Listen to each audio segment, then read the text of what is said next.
怪东风恶。莎士比亚女人，你的名字是弱者。莎士比亚自愿的贫困胜于不定的浮华。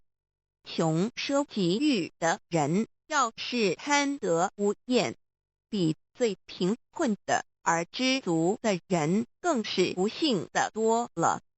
莎士比亚无言的淳朴所表示的情感才是最丰富的。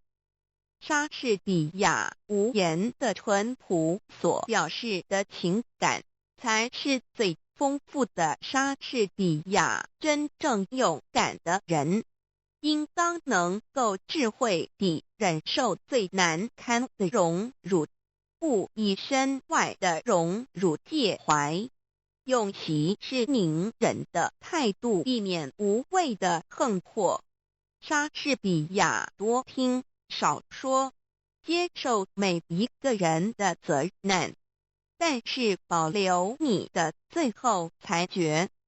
莎士比亚点燃了的火炬不是为了火炬本身，就像我们的美德应该超过自己照亮别人，否则等于没用。